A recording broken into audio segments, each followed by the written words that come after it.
जय हिंद फ्रेंड्स।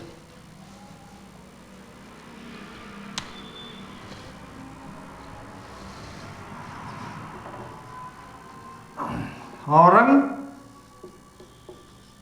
ने अपने बेटे शाह आलम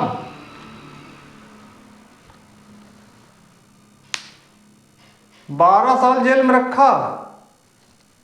अपने बेटे शाह आलम को 12 साल जेल में रखा। अब किसी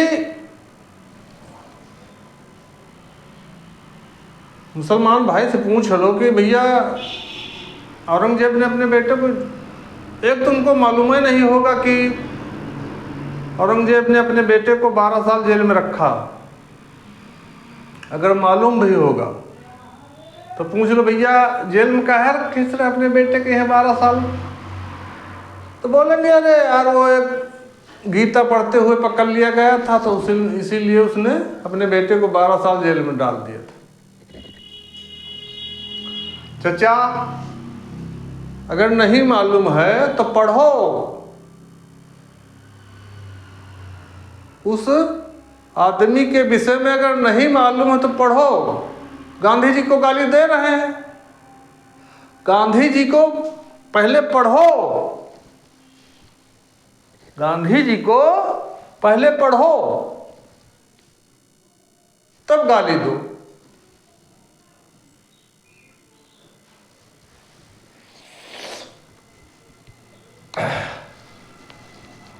औरंगजेब के बेटे ने अपने पिता से कहा कि अब्बा, अब्बा कहा ही होगा, हम जो है इन मराठों को संपत्ति देते हैं, धन देते हैं, लड़ने के शौकीन हैं, सीरिया और इराक को खत्म कर देंगे, उसके बाद तुम मिलकर मराठों को खत्म कर देंगे, हमारा तुम्हारा कब्जा हो जाएगा। तो औरंगजेब ने कहा अच्छा तुम हमको सलाह दे रहे हो, बंद करो जेल में इसको। 12 साल जेल में डाल दिया।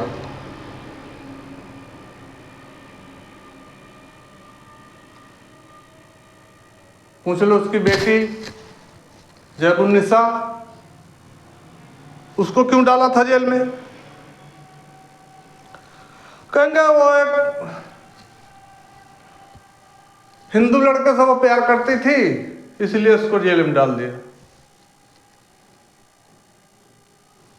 असलियत नहीं बता पाएंगे, दुनिया को बवाल बताएंगे। जैबुन्निसा को औरंगजेब ने इसलिए जेल में डाला था, उसने कहा था अब्बा, अब्बा कहा ही होगा, भाईजान को छोड़ दो। तो औरंगजेब ने कहा अच्छा जिसका भाई इतना बदतमीज है उसकी बहन कितनी बदतमीज होगी, इसको भी डाल दो जेल में।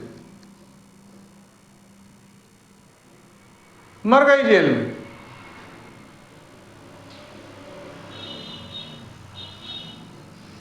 मुसलमान भाई को लेकिन नहीं मालूम है, बस वो झंडा हिलाते रहेंगे।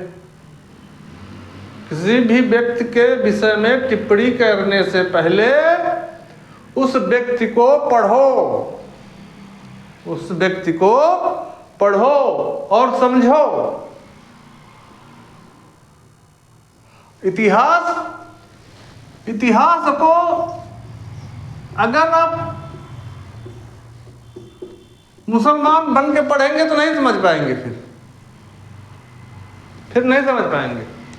और अगर हिंदू बन के पढ़ेंगे तो भी नहीं समझ पाएंगे। इतिहास को पढ़ो एक शिक्षक के रूप में, तो भी तुम्हारी समझ में आएगा। इतिहास को पढ़ो एक शिक्षक के रूप में। फिर तुम्हारी समझ में आएगा। ऐसे नहीं समझ पाओगे इतिहास, ऐसे आप इतिहास नहीं समझ पाओगे। जय हिंद।